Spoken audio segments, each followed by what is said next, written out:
Una visión completa y objetiva.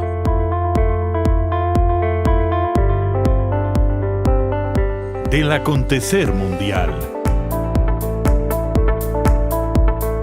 Presentamos Geopolítica con Nelson Encarnación.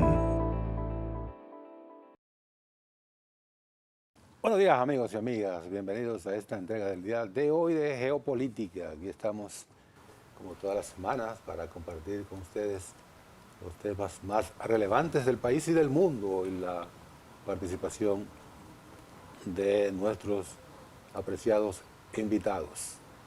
El día de hoy vamos a conversar con el doctor Juan Miguel Castillo Pantaleón, conocido abogado que fue juez, de largo ejercicio en el derecho, muy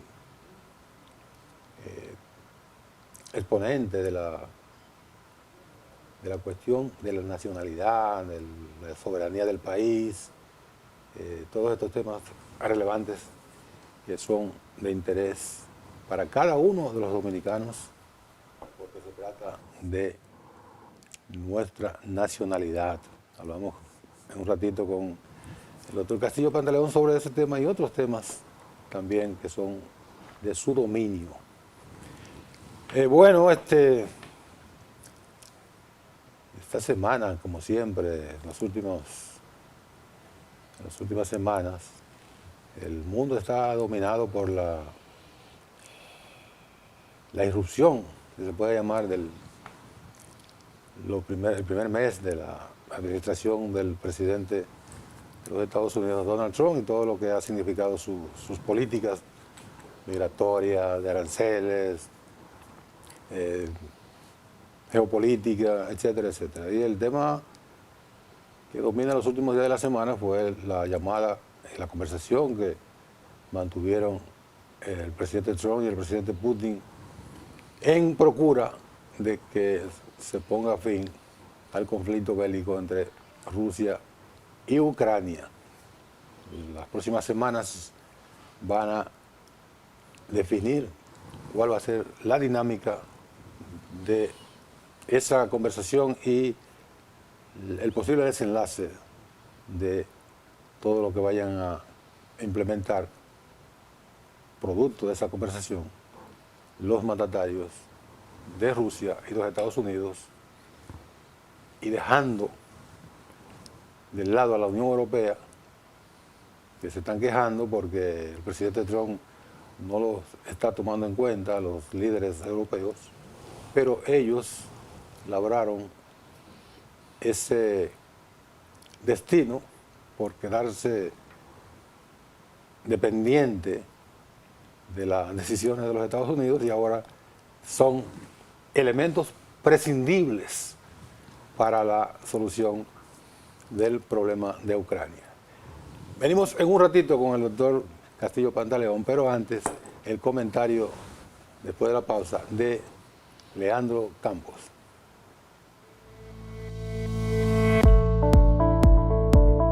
Geopolítica con Nelson Encarnación.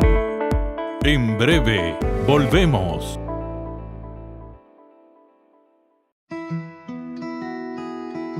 Si de algo saben las abejas, es de flores. Hay de todo tipo y para todos los momentos. Lo importante no es solo su color, tamaño o forma, sino lo que hace sentir cada una. Y para esos sentimientos trabajan. Igual que el Banco Central, que trabaja para hacer florecer la economía y que sientas estabilidad. Para ese sentimiento de tranquilidad, para ese sentimiento de crecimiento y desarrollo, para que la primavera llegue a todos los sectores y los planes de muchos den grandes frutos. Banco Central de la República Dominicana, 75 años trabajando por una estabilidad que se siente. El mundo vive un importante cambio, inmerso en la revolución 4.0. Muchas empresas necesitan personal que maneje todo este cambio y es necesario prepararlos para el empleo del futuro. Infotep cree en esta transformación. Tiene una amplia oferta formativa como electrónica industrial, ciberseguridad, mecatrónica, control numérico computarizado, social influencer y más. Saca tu sueño a la realidad. Infotep. Capacitar es progresar.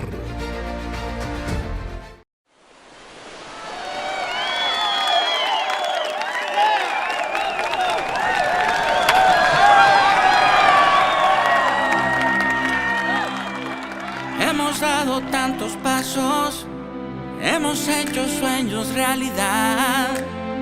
En cada esquina de esta tierra vemos toda la felicidad. Oh, oh, oh.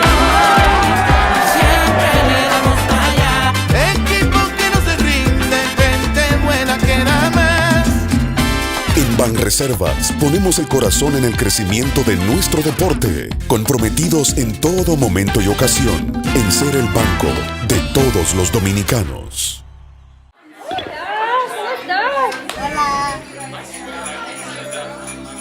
Hemos dado tantos pasos, hemos hecho sueños realidad. En cada esquina de esta tierra vemos toda la felicidad. Oh, oh, oh. Los dominicanos siempre le damos para allá. Equipo que no se rinde, gente buena que da más. En Banreservas ponemos el corazón para que brille la alegría navideña, comprometidos en todo momento y ocasión en ser el banco de todos los dominicanos. En Geopolítica, el comentario de la semana con el periodista Leandro Campos. Saludo a todos los amigos televidentes de este espacio Geopolítica, una vez más en este domingo para compartir ideas, compromiso y algunas informaciones en el ámbito internacional. Yo soy Leandro Campos y tengo el placer de compartir con todos los amigos televidentes. Miren, definitivamente la llegada de Donald Trump a la presidencia de los Estados Unidos hace menos de un mes, pero sin embargo sus acontecimientos, sus iniciativas han movido el mundo y lo tienen patas arriba. Pero de manera definitiva la información más determinante que transcurrió en esta semana fue el anuncio del presidente Donald Trump y por separado el presidente de la Federación Rusa, Vladimir Putin, en que ya habían conversado para un acuerdo de, digamos, de paz, de cese al fuego o de un armisticio entre la guerra de Ucrania y Rusia.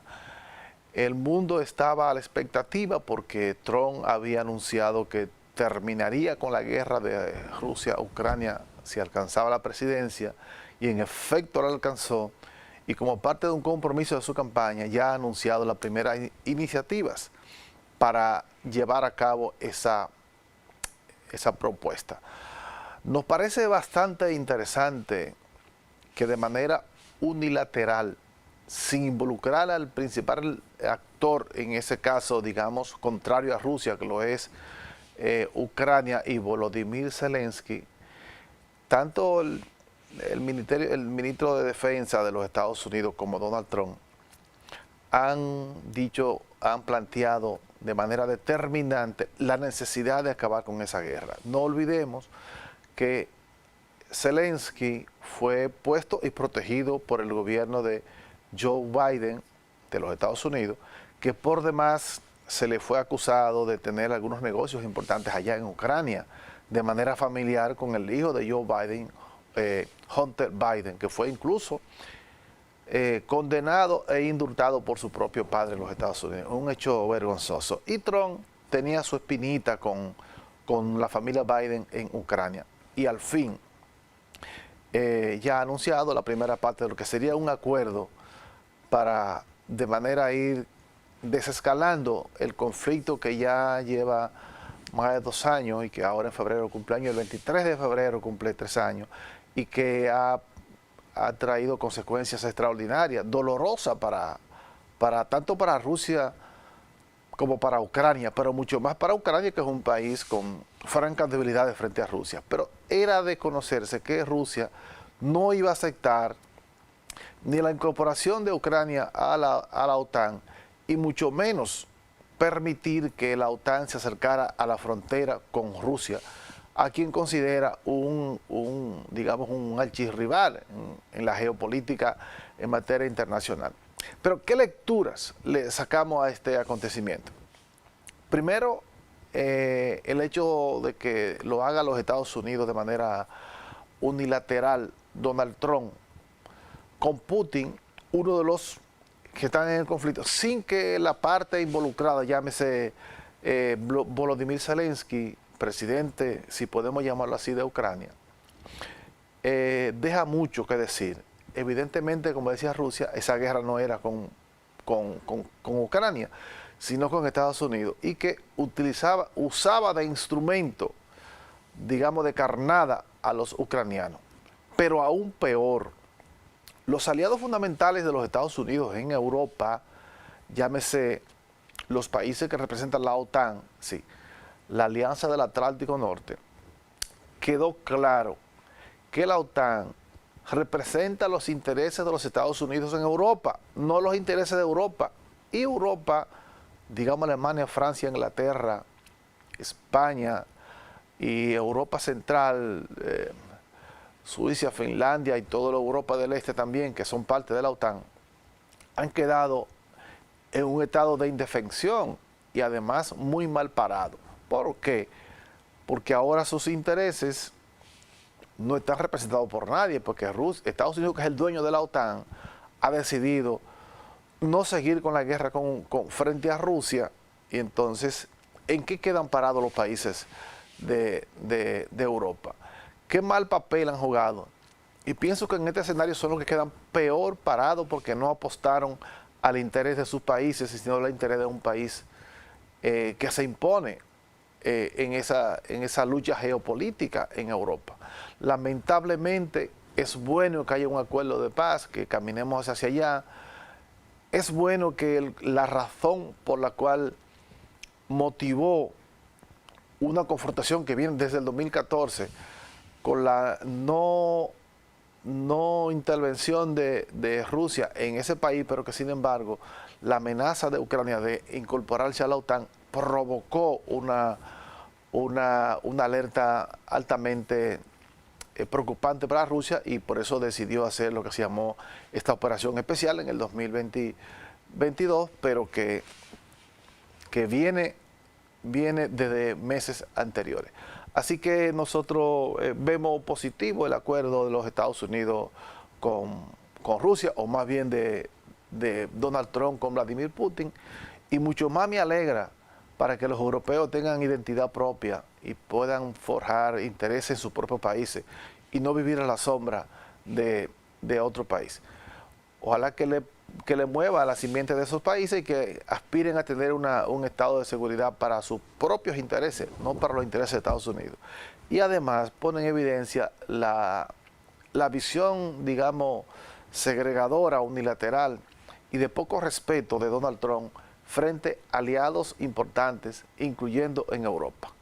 Pero ellos tienen otros problemas frente a sus rivales, específicamente frente a China, y parece que estratégicamente no consideran que Ucrania, aunque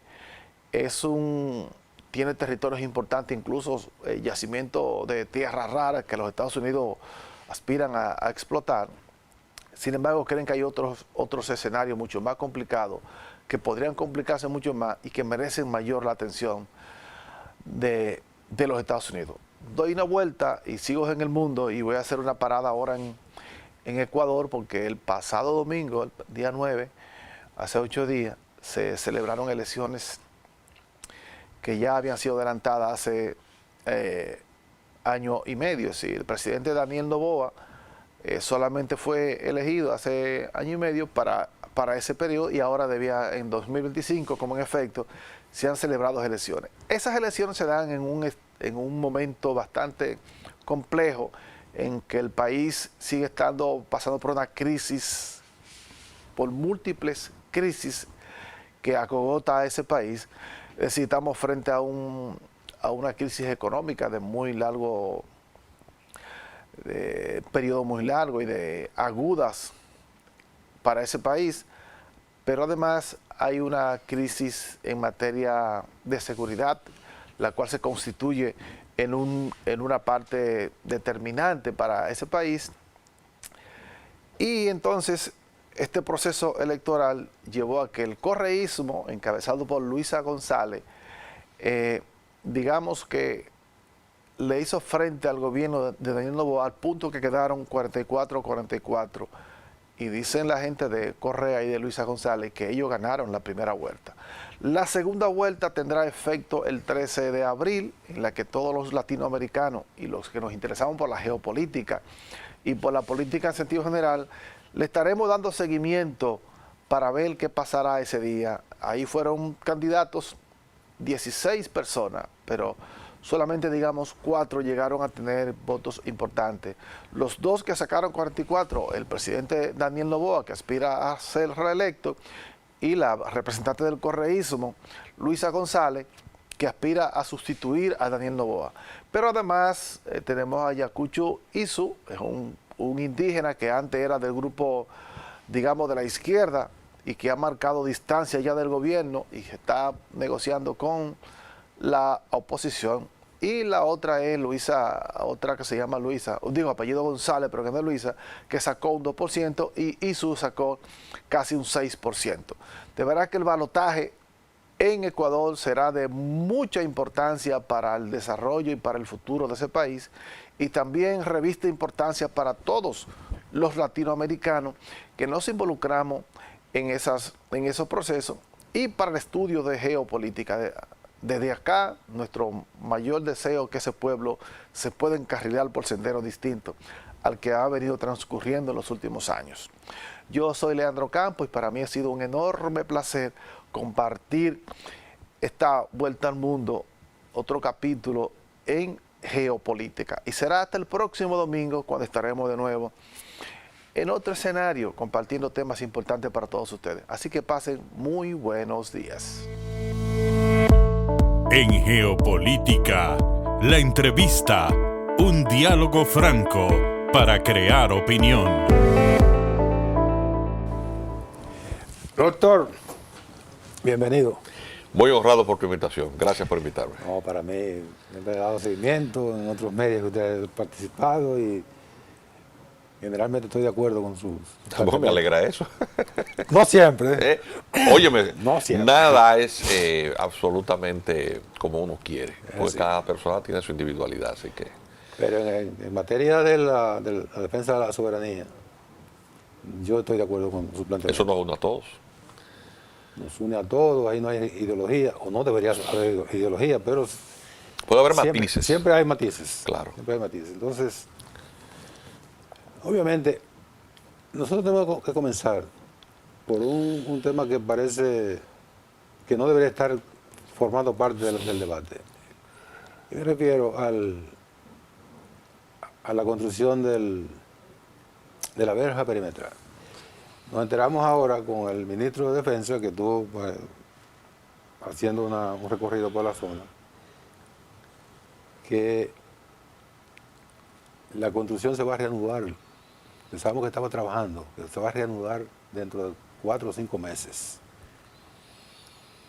A partir de toda la información que usted recibe respecto de estos casos de migración, de la verja, la soberanía, las previsiones que adopta el Estado para resguardar nuestra soberanía, a partir de esa información que usted recibe, ¿qué lectura tiene usted con el primer ímpetu para la construcción de la verja perimetral y de repente su paralización?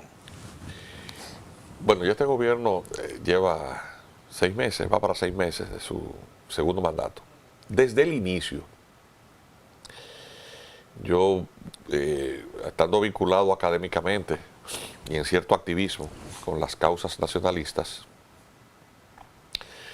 había expresado en una multiplicidad de comparecencias en programas y en entrevistas que uno no puede discrepar del anuncio de un mandatario que en sus discursos públicos inicia proclamando que su finalidad es la de hacer respetar la Constitución, la ley y proteger el país.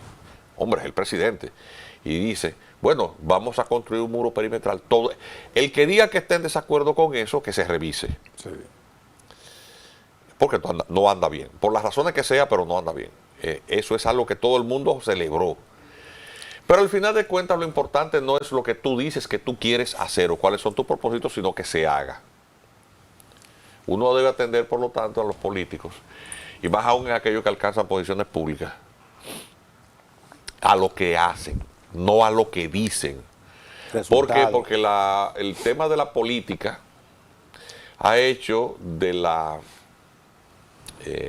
del populismo, de hacer anuncios grandilocuentes, pues una especie de práctica que ha ido con el tiempo erosionando la credibilidad del político. La gente está que no cree en ellos, porque es que si usted no va a hacer una cosa, no se ponga a ofrecerla, porque eso, y más en los tiempos actuales en donde ya todo queda cincelado como si fuese en la piedra inmaterial del internet, sí, del ciberespacio. Usted dijo un disparate en un canal de televisión y eso lo subieron a la nube. Quedó para siempre. Eso no hay manera de borrarlo. Usted va y hace un reporte, pero siempre hay un rastro que queda ahí. Sí. Entonces el político se lo terminan sacando, como están haciendo. Eso vale para todos, para nosotros también, los ciudadanos, y para ustedes los comunicadores. Sí. Fíjate, en estos días le están sacando cosas a comunicadores. Eso es así. Entonces el presidente anunció eso y todo el mundo lo celebra, pero dice, nos vamos a estar atentos. Y me he mantenido durante estos 4 años y 6 meses diciendo que el presidente dice una cosa, pero sus funcionarios hacen otra, pero esos funcionarios los nombran como dependiente de su designación, de su propia voluntad, por decretos de él. Entonces, y yo soy un hombre, vamos a poner un ejemplo, un poquito grotesco, pero para que se entienda. Yo soy un hombre que está felizmente casado y que proclama los valores del matrimonio, entre los cuales está el respeto a la pareja y la condena a la vida licenciosa de la gente que le gusta las prostitutas y eso. Y bueno, yo en mi casa, yo respeto a mi esposa, yo no hago eso. Pero resulta que de lo que yo vivo dos alquileres, yo lo que tengo son burdeles alquilados. No, que es un negocio. No, espérese. Tú sabías que hay un famoso defensor de los derechos humanos que en Argentina le hicieron a eso, no los teóricos de los derechos garantistas, a Ferrayoli, se reclamaban eso, porque tenía una cantidad de propiedades que están alquilados a prostíbulos y cosas. O sea, hay cosas que reafirman o degradan tu credibilidad. Entonces, usted dice una cosa, pero su gobierno está haciendo otra y promueve otras más. Fíjate ahora con el tema de USAID, todo lo que le están sacando. Entonces, y el colmo de todo fue cuando se llamó a la suscripción de un pacto nacional por la soberanía. Y convocaron todos los partidos políticos. Algunos no fueron. Es un decálogo de cosas que se iban a comprometer el gobierno y la oposición. Pero fueron otros actores. ¿Usted fue? No, pero que no fuimos en condición política. Sino que los coordinadores de eso, pues, dijeron que se pidieron, además algunos de los actores políticos que estaban ahí del Partido Comunitario, que se ampliara un poco el rango para enriquecer esto. Al poner de grandes intelectuales a dirigir las distintas comisiones, pues en el caso mío es Roberto Casá, atención, que vine a conocerlo ahí porque yo no tenía el privilegio aún de conocerlo personalmente, y es él quien me hace llamar, que me había visto en televisión, he escrito algunas obras que han merecido algún tipo de reconocimiento académico, y una vez gané un premio nacional de ensayo, precisamente por un libro que de lo que trata es del fundamento jurídico-filosófico de la identidad dominicana, la nacionalidad dominicana, una obra que ganó un premio en el año 2010. Entonces, pues cuando voy ahí, pues yo me topo con toda esta gente, oye, pero esto es un Shangri-La, ver todos los políticos, aunque no estaban los principales partidos de oposición, ni estaba el PLD, ni estaba la Fuerza del Pueblo, que fue a la primera y después no regresó. Pero había todos los demás una buena estaban. representación. Pero cuando veo que hay también una cantidad de funcionarios que son de lo que hacen algo absolutamente contrario al fortalecimiento de la soberanía nacional. O sea, ahí estaban funcionarios sentados. Digo, ¿qué hace aquí fulano de tal? No, pues, con su nombre y su apellido. Wilfredo Lozano. Porque lo mío es directo. No voy a estar porque yo no soy políticamente correcto, porque es que no aspiro a ser político, ni caerle bien a nadie. Yo soy un ciudadano. Y le digo yo al coordinador, que era Lugo, Andrés Lugo, le digo, Lugo, pero ven acá. Este tipo de funcionarios que tienen, que el país ha visto cómo ellos han actuado en su vida, ¿están aquí como funcionarios o como intelectuales? Ah, no, en la doble condición. Bueno, si me invitaron no es para ser testigo de piedra. Convidado de piedra no soy, mejor que no me inviten. Porque si es para sentarme a ser testigo de algo, hágalo usted, pongo un mueble, hay un florero, lo que sea, pero a mí no van a poner de mojiganga. No. Y obviamente desde el principio estuve planteando cosas, incluso diciéndole este tipo de cosas en su cara. Digo, ven acá, pero usted es el secretario del Consejo Nacional de Migración, que es el órgano que define la política migratoria del Estado, y en 4 años no se conoce una sola acta. ¿Por qué? Porque usted ha sido el secretario, cuando hay que tomar una decisión no levante el acta, luego no hay ninguna resolución, luego no hay política migratoria. Es decir, ese señor que es el secretario tiene más fuerza que el mismo presidente de la República. Es como un juez que dicta una sentencia, pero el secretario no hace la mecanografía ni la certifica. ¿Quién es el jefe? ¿El juez o el secretario? El que no hace la cosa. Él es el que está mandando. Entonces, digo, vea, ¿a qué vamos a llegar aquí? Y entonces, yo fui reclamando cosas, digo yo, pero por escrito y de persona. O sea, pero usted no cumple con la ley como presidente. O no la hace cumplir. ¿De qué pacto ustedes me están hablando? Porque el pacto es una convención particular sin fuerza pública, porque lo que tiene imperium, para utilizar la palabra en latín, es la ley.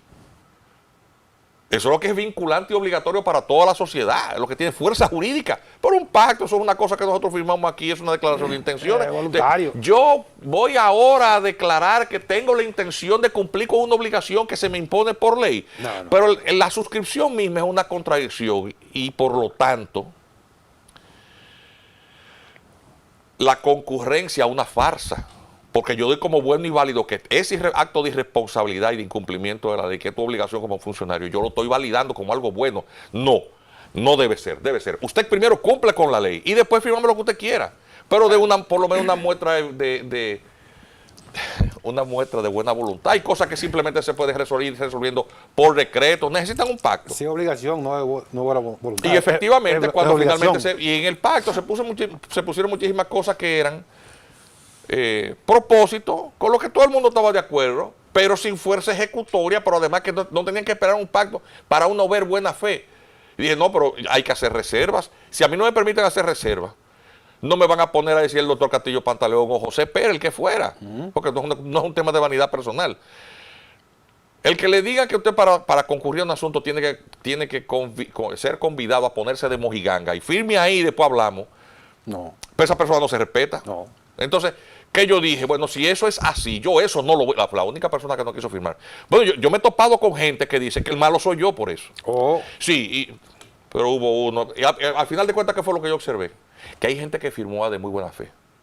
Hay gente que firmó ahí realmente convencido de que era así. ¿Y después? Bueno, ahora están atrapados en que firmaron un pacto, lo reconocieron, pero tienen también el temor, en el caso de los partidos políticos chiquitos, el dilema de cuál rama se van a ahorcar. Porque ese es el problema. Es decir, eso se convirtió en una feria de oportunismos. Y ahí salieron atacando muchísimas alianzas políticas. Y la imagen que se promovía del Palacio era precisamente que se trataba de un gran apoyo a la gestión del presidente. Porque empezaba por el reconocimiento de todas las cosas maravillosas que eran los propósitos del gobierno. Propósitos. O sea, como si él no hubiera estado en ejercicio del poder y la posibilidad de resolver muchas de esas cosas que ahora se estaba comprometiendo a la intención de cumplirlas. Es una farsa. Si tú no lo ves como una farsa, ¿qué es? Bueno, no es una farsa, vamos a decir una contradicción. ¿Tú te imaginas después de tu casado que haga un acto público en donde por primera vez te dice tu esposa y ahora, de ahora en adelante, te prometo serte fiel? Pues tú no tienes 10 años casada. ¿Qué significa? Que y el marido que concurra a esa vagabundería es un cornudo, o la gente lo percibe así, pero usted se está poniendo de mojiganga. Por supuesto. Me estoy pasando.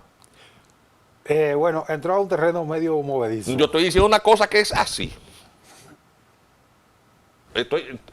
Lo que pasa es que la gente usualmente no dice ese tipo de cosas, pero alguien tiene que decirlas y decírselo de frente a los políticos. Por eso es que no creemos en ellos. Pues son charlatanes todos o concurren para ser políticamente correctos en un entendido común de que eso tiene que preservarse, de que para qué, porque eso es la democracia. La democracia se está degradando por eso. El surgimiento de figuras como Donald Trump, como Bukele, como Milei, es la reacción natural de que la gente se hartó de los políticos. No se puede andar transando todo, hay cosas que no se transan. Se agarran de cualquier cosa. El cumplimiento de la ley no es objeto de negociación. Cumpla con la ley. Cumpla con la Constitución. Y entonces después hablamos. Como dicen ustedes los abogados, que la ley es dura, pero es la ley. Pero es la ley. ¿No te gusta la ley? Bueno, hay los canales institucionales para tú cambiarla. Ve y cámbiala. O sea, acá está Trujillo, hacía eso. Entonces caemos en todo ese recorrido de incumplimiento, de buenas intenciones, pero con poca acción, y caemos en lo del muro. Es lo mismo. Yo propongo un muro, y 4 años y 6 meses. Mire, hermano, si un muro lo quiere construir un gobierno, lo construye. Cuando la vocación de la autoridad es darle para allá, en una dirección, no hay fuerza humana que te frene, porque además es lo que la población reclama. Lo que pasa es que se utiliza eso como una divisa de mercadeo y engaño. La gente se da cuenta de lo mismo. Obviamente, en un espectro de participación política en donde tú tienes sinvergüenzas, más sinvergüenzas, los peores sinvergüenzas y los descarados, tú terminas conformándote con lo que es simplemente sinvergüenza. Pero eso no significa que la gente se sienta cómoda. Bueno, tú tienes que ver solamente con el nivel de desbarajuste que tienen los partidos políticos que fueron desbancados del poder, porque eso es uno, pero es lo mismo, uno y un desprendimiento del anterior. Las tasas de rechazo que tienen sus principales figuras. Pero en las elecciones, aunque hay una reelección, el partido de gobierno sacó menos votos. Hay un desgaste. Sí, hay como un... Es el desgaste de la crisis de los partidos políticos. Una desconexión. Indudablemente. Y todo esto que nosotros estamos observando desde el punto de vista constitucional, una reforma constitucional totalmente descabellada y absurda. ¿Para qué se hizo? Ahora tenemos el sainete de la designación de un procurador. ¿Qué es eso? Pero eso es un sainete, porque al final de cuentas lo sigue proponiendo el presidente. ¿Y si lo proponen a usted? Es que los rituales del poder siguen siendo los mismos. No me van a proponer. En primer lugar, porque para proponer tiene que ser una persona que sea potable a ser influenciado. Entonces yo no califico ahí ni quiero calificar. Y no es porque me crea la última Coca-Cola del desierto, sino porque yo no tengo por qué vivir con eso. Nadie está obligado a vivir en la vergüenza. ¿Por qué? Si la vida es una sola, ¿por qué usted la va a vivir sintiéndose apenado de ella? No mortificado por eso. No tiene sentido. No tiene sentido, pero además también, después que usted ha recorrido más de la mitad de su vida, ahí me queda menos por vivir que lo que ya viví. Claro. Entonces, en estos años de mi vida donde ya yo estoy tranquilo y no tengo obligaciones, pues no tengo muchachos chiquitos y no le debo a nadie, ¿para qué me voy a poner a hacerme el gracioso con el poder? O sea, ¿buscando qué? Exactamente. Bueno, si tuviera algún tipo de problema de autoestima, bueno, para que te figuren, pero yo soy un simple ciudadano y mira cómo me están invitando a este prestigioso espacio. Entiendo lo que tú dices, y uno dice cosas. Es un referente. Pero vuelvo y te repito, pero es que no es porque sea yo, es porque la sociedad está ávida hay una avidez, hay hambre de esto. Yo como ciudadano estoy ávido, yo deseo que surja en el espectro de la vida política alguien que merezca yo salir a hacerle campaña. Yo quisiera eso, pero viendo esta parrilla de sinvergüenzas en estos partidos que son carteles, ¿qué me queda a mí como ciudadano? Poder decir lo que me venga en ganas. Pero no hay excepciones, doctor. Pero dime la cual, por favor, quiero ir a hacerle campaña. No, yo le pregunto a usted. No, yo no he visto. ¿Cuál? No hay veo gente joven surgiendo. Hay un chico, Abreu. ¿Lo has escuchado? Sí, que está en el partido... Un muchacho joven, me encanta eso, no está contaminado todavía. Está en Opción Democrática. Correcto. Es más, te voy a dar un ejemplo de que eso es así. Aquí surgió un señor de Santiago, que decían que era de Santiago, calvo, que se promovió incluso con un apodo. Ese señor quedó en 4º lugar en las últimas elecciones. ¿De Santiago? Sí, después resultó que su fortuna venía por un asunto de que él representaba, qué sé yo qué, que traía carros. Después se vio envuelto, después de haber quedado en cuarto lugar, en un escándalo familiar horrendo. No quiero caer en esta mención de eso. Sabemos de quién estamos hablando. Quiero destacar que esta persona absolutamente estaba sin partido. No tenía partido. Le quitaron el partido porque era un partido de minoritario que terminó negociando con otro, lo dejaron entrar en un candidato sin partido. Entonces otro partido que no tenía candidato, que era el de Rafi, terminó recogiendo. Quedaron en cuarto. Es verdad. Por encima de partidos tradicionales de muchos ¿Entiende? años. ¿Qué significa? Que el país está ávido. Tenemos hambre, tenemos necesidad de gente con sangre RH Duarte, su tipo sanguíneo. Sí, sí. Hace falta. Pero doctor, usted es muy vehemente en lo que cree. Y eso está bien, porque si usted cree en algo y no es vehemente para defenderlo, entonces no tiene ningún sentido.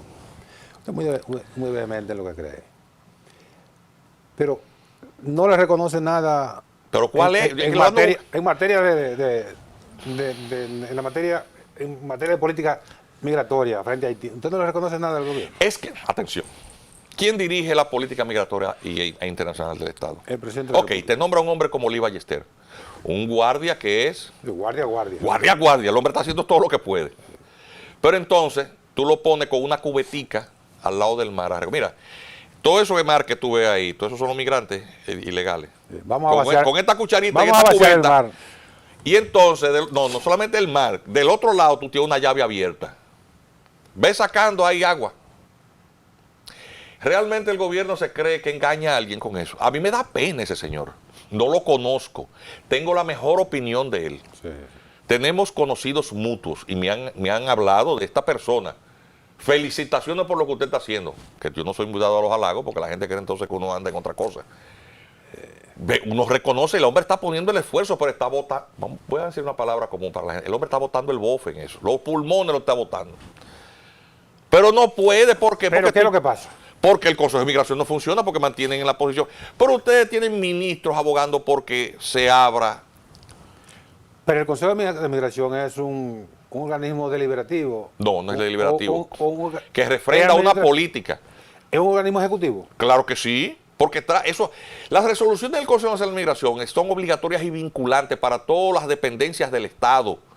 De hecho, es un consejo tan amplio que por amplio, multisectorial, pues es de difícil convocatoria porque tienes más de medio gobierno ahí metido. Porque es que el tema migratorio es un eje transversal que atraviesa toda la política pública. Te afecta la educación, te afecta la salud, te afecta la defensa, te afecta el trabajo, te afecta el medio ambiente, te afecta la economía, te afecta la planificación. La convivencia. Todo. La seguridad y paz pública, todo lo afecta. Todo. Es un eje transversal que te parte en dos. No hay una sola cartera ministerial que no se afecte por eso. Y por eso el Consejo es tan amplio. Pero lo preside el ministro Pero infuncional. Porque es que si tú tienes en la Secretaría una persona que fue colocada ahí como una ficha, porque aquí todo el mundo sabía quién era Wilfredo Lozano, y fue colocada ahí como una ficha. ¿Tú sabías lo que es el plan de contingencia para el manejo de flujo migratorio haitiano? Sí. ¿Sabe quién fue que denunció eso? Sí. Pero públicamente yo incluso enseñé, que me encontré en el internet por casualidad, quién fue que financió eso. Ahora que hay escándalo de USAID, eso lo financió el Departamento de Estado. Fue peor. Pues la gente habla ahora de la USAID. La USAID es una de las herramientas de dominio del imperio que se sustenta en 3 capítulos. Defensa, que es todo el tema militar. Diplomacia, que es lo que hacen el Departamento de Estado y las embajadas de los distintos países. Y el soft power, el poder suave, que es bajo el eufemismo del desarrollo. La cooperación. Y la cooperación, pero no es más que el dominio a través del financiamiento de actividades que tienen que ver con otras también. Derechos humanos, democracia, pero en el tema es una farsa. Democracia, la veeduría en la democracia y la transparencia, que en alguien que yo controlo, es el que te da el descargo de si tú eres transparente o no eres transparente, si tú eres serio o no, y por eso tuve todo este escándalo de todos estos paladines de la credibilidad. que se pasaron con un hisopo de eso que tienen los sacerdotes, con lo que tiran agua bendita, pero ellos lógicamente lo que tienen es una cubeta de excremento, y por eso que tú ves que ahora ellos están cosechando, todos ellos, lo que ellos estuvieron ejerciendo durante largos periodos, que se paraba en un púlpito, no se sabe prevalido de cuál condición sobrenatural, a decirle que todo el mundo no era inmoral, los únicos morales eran ellos. Los nacionalistas, inmorales todos. Hay uno de esos que vivía diciendo que todo el que defendía eso era porque tenía un haitiano en su casa. Hubo uno que dijo una vez que nosotros nos desayunábamos, cada uno de los nacionalistas con un haitiano. Todo eso es una exageración y es una... Pero es un descrédito. ¿Tú sabes lo que tú decir una cosa como eso? Eso es horrendo. La diatriba, la descalificación, esa gente estuvo ejerciendo eso abusando de la libertad de expresión. Y ahora están cosechando. Pero atención, sus niveles de credibilidad tú los ves, porque no hay una cosa más democrática que el internet. Y cuando en YouTube tú dejas la función de los comentarios, la gente, el pueblo, todo el que tiene un teléfono o una tablet o una computadora puede acceder. Y tú ves el 99% de los comentarios. Comentarios negativos. Diatribas y cosas horrendas. Pero doctor, a lo mejor lo hacen, no, a lo mejor no. Yo conozco algunos que lo hacen de buena fe. Claro, porque hay también un tema de distorsión. Hay gente de esas que los días de su cumpleaños hay que regalar una brújula para que se ubiquen. Casi todos ellos comparten un pasado de izquierdas. ¿De dónde proviene eso? Yo lo voy a resumir en unas pocas frases, pero el mejor tratado que hay para analizar eso es un ensayo estupendo que ganó premio nacional del intelectual dominicano Manuel Núñez. Se llama El ocaso de la nación dominicana. Le reivindica una tesis que no es de él, sino de Julien Bernard, un intelectual europeo, que hablaba de la traición de los clérigos, es decir, de los intelectuales. Entonces, ¿qué pasa? ¿De dónde proviene este sentido falso ético de que ser pro haitiano es lo moral y éticamente correcto? Bueno, porque se promovió desde el imperialismo ruso. Recuerda que la última línea del manifiesto del Partido Comunista, ¿cuál es? Proletarios del mundo unidos. Entonces, sobre esa base se sustentaba la exportación de la revolución, el foquismo. Es decir, hay todo un asunto de que la nacionalidad y las fronteras son algo que sirven a las clases dominantes. Proletarios del mundo unidos. Como aquellos son proletarios, incluso son los que se liberaron más inmediatamente de la esclavitud, entonces nuestra nacionalidad no vale nada, nuestra frontera no vale. Es decir, es una distorsión mental. Así es que funciona. Cuando realmente eso no es correcto. Mi libro sobre la nacionalidad, precisamente, la parte más filosófica es lo que ha estado ajeno del debate, porque en este país ese tema intelectual no se debate.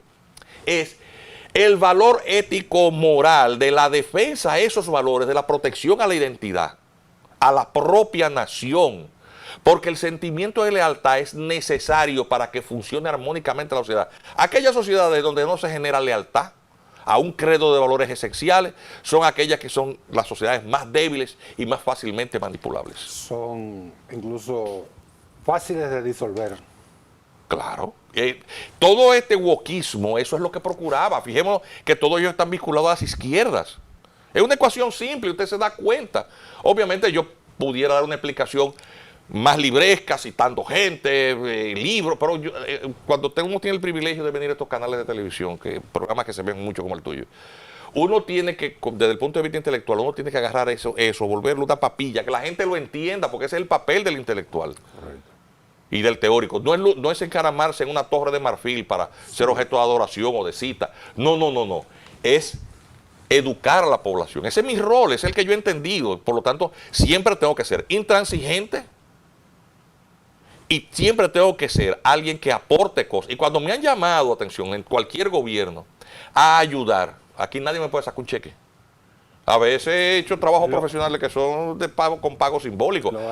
Ese reglamento de aplicación de la ley de migración se hizo en mi oficina y yo no voy a repetir en público lo que me pagaron por eso. Una consultoría de esas genera millones de pesos. ¿Por qué? Porque yo tengo que poner mi cartera donde pongo la lengua. Porque no es cuestión de decir, es cuestión de hacer. Correcto. Que es lo que uno le reclama al presidente. Doctor, vamos a la pausa. Lo voy a traer para geopolítica. Venimos ahora. Geopolítica, con Nelson Encarnación. En breve, volvemos.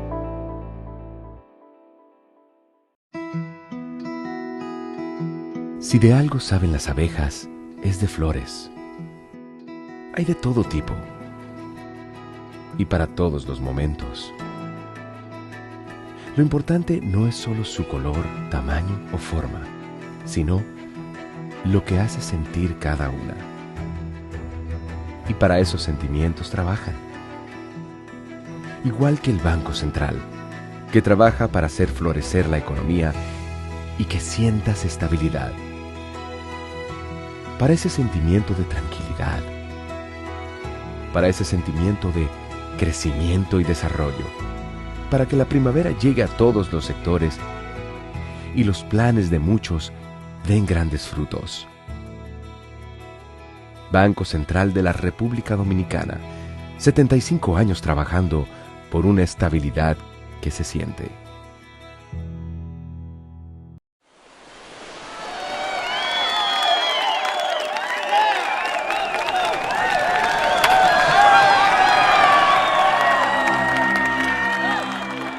Hemos dado tantos pasos, hemos hecho sueños realidad.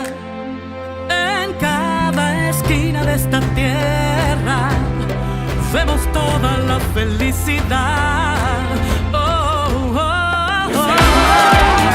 Siempre le damos para allá.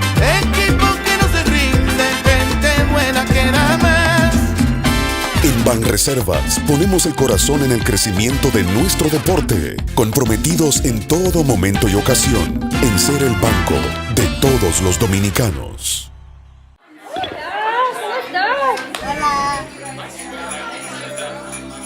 Hemos dado tantos pasos, hemos hecho sueños realidad. En cada esquina de esta tierra vemos toda la felicidad. Oh, oh, oh. Los dominicanos siempre le damos para allá. Equipo que no se rinde, gente buena que da más. En Banreservas ponemos el corazón para que brille la alegría navideña, comprometidos en todo momento y ocasión en ser el banco de todos los dominicanos.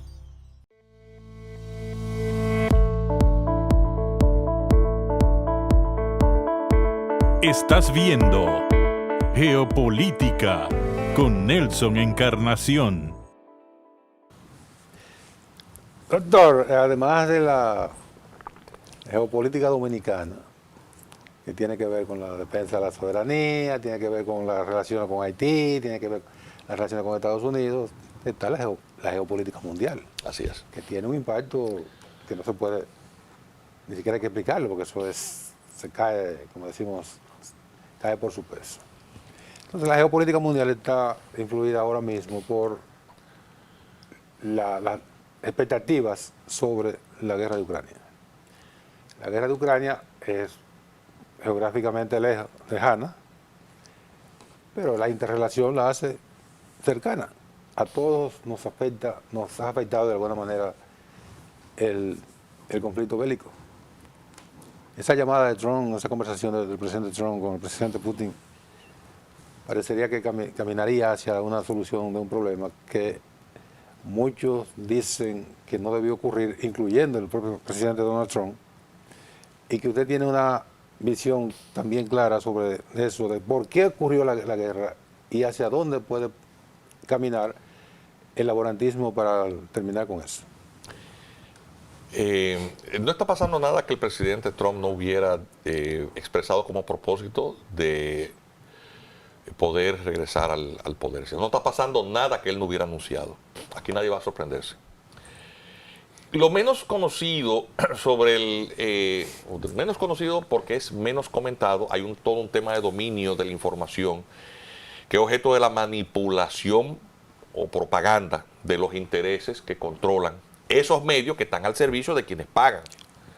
Los medios occidentales. En todas partes. Han corporativizado la información. Sí, pero siempre es así, porque en los regímenes comunistas los periódicos y medios estatales son los que bajan la línea de su línea editorial y su línea informativa el poliburó del partido correspondiente. Eso siempre va a ser así, porque el que manda, es una cuestión lógica. El que paga, es el que está mandando. Entonces, obviamente, si un canal o un medio es deficitario, ¿cómo tú vas a pretender que quien lo subvenciona para su operatividad sea contrario o vaya en una línea distinta a quien le paga? La independencia es en la cartera que está.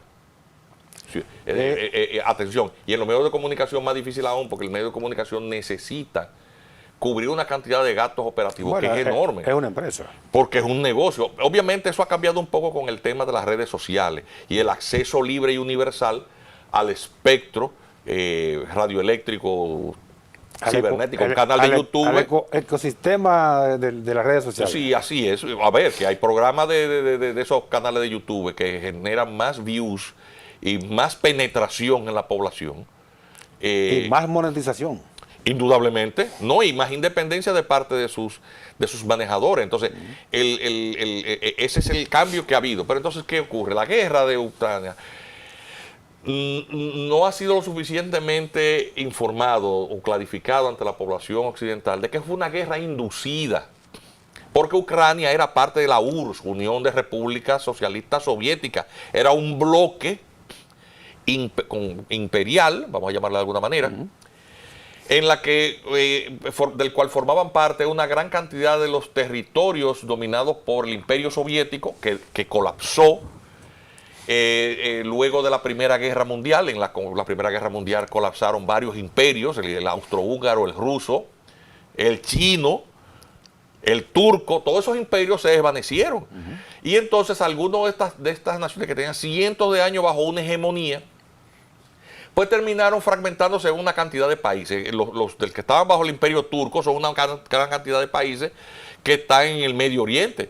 En el caso del imperio ruso, pues una gran cantidad de estos países queda todavía bajo la hegemonía porque sucede a la autoridad zarista un partido con una ideología, pero con una sociedad muy atrasada que encontró su legitimación en la población, la revolución bolchevique, que como genera este discurso proletario del mundo unido sobre esa base, logra un control hegemónico sobre muchos territorios que eran antiguas parte del imperio ruso bajo el modelo feudal, y que posteriormente se amplía cuando después de la Segunda Guerra Mundial, Rusia, junto con las potencias aliadas, al derrotar a Alemania, terminó ocupando muchas de las naciones que antiguamente eran parte del imperio austrohúngaro. Exacto.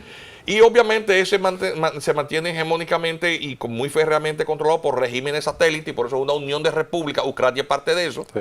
Y cuando el régimen colapsa porque es económicamente inviable o disfuncional, pues obviamente se reconocieron una serie de independencias, pero con convenios de no agresión. Una recomposición. Y entre ellos Ucrania, que se compromete para ser una entidad distinta a la URSS, o dependiente de la URSS, autónoma, a no formar parte de la OTAN. La OTAN es es la Organización del Tratado del Atlántico Norte, que es la entidad militar asociativa en la que el resto de las naciones de Europa y Occidente, Estados Unidos, Canadá, durante la Segunda Guerra Mundial derrotaron a Alemania, tienen dentro de su convenio constitutivo que cuando una de ellas sea atacada, el bloque responde. Entonces, obviamente, haciendo frontera entre estas naciones con las que hay una guerra fría, que es Estados Unidos y las naciones de Occidente, y Rusia, la antigua URSS, pues obviamente, ¿qué es lo que es? Bueno, si te voy a dar independencia, pero tú te tienes que comprometer a que tú no vas a formar parte de la OTAN. Cuando empezaron a tener devaneos, lo primero que hicieron fue ocupar la Crimea, porque ahí está la principal base de submarinos, la de Sebastopol, el submarino. Y ahí, claro, y ahí empezó el problema. Y posteriormente, cuando desde la USAID se financia la desestabilización y el ascenso al poder de un cómico que es Zelensky, es un señor que no era político, es una figura absolutamente televisiva, que no dijo solamente 2 discursos durante su campaña. Y llega ahí, ¿para qué va? Bueno, pues obviamente para favorecer los intereses de la OTAN, pero fundamentalmente al del emporio capitalista e industrial, porque no hay cosa que deje más dinero que una guerra. Eso es una guerra inducida y empujada para eso. Obviamente, lo que advirtió Eisenhower. Claro, lo primero que hizo este señor para crear una situación de guerra fue inducida, pues violar este tratado, violarlo, e irse a anunciar que va a firmar con la OTAN, y lo que hace Rusia es una guerra, la guerra de Ucrania es una guerra preventiva. Yo no le estoy justificando, estoy explicando lo que es. Una guerra preventiva para que, lógicamente, porque si con el que yo estoy teniendo un compromiso, se me va a ir con aquellos que luego me van a acorralar y son más, yo no puedo dejar que se junten. Y como el Tratado Constitutivo de la OTAN no permite que ingrese al mismo una nación que esté en guerra, tú lo que haces es crear la guerra antes de que ingrese, para que así no pueda entrar. Hay una justificación Estratégica. Eso fue lo que pasó. Obviamente, Donald Trump es un hombre, es un gran capitalista, pero de un sector distinto que no tiene nada que ver con el capitalismo del complejo militar industrial, ni con el capitalismo financiero. Él está fuera del Él es fundamentalmente un constructor, él es un ingeniero. No es ingeniero, me refiero a lo que se dedica a construir edificios y hoteles. Entonces, obviamente que él dijo, no, por si yo tengo que acabarlo, porque eso está creando muchísimas distorsiones. Oye, pero se acabó el tiempo, doctor. Pero esto es increíble. Cuando mejor nos estamos poniendo. Bueno, resumimos 60 años como en 2 minutos. Sí. Gracias, doctor. Gracias a ti. Excelente participación. No se me vaya muy lejos, que lo llamo en un par de meses. Muy bien. Cuando esto vaya definiéndose. Definiendo. Porque todavía está en ebullición todavía. Gracias. El doctor Juan Miguel Castillo Pantaleón. Ya ustedes vieron, no tengo que presentarle sus credenciales. Hasta el próximo domingo, sigan con la respuesta del doctor Marino Vinicio Castillo.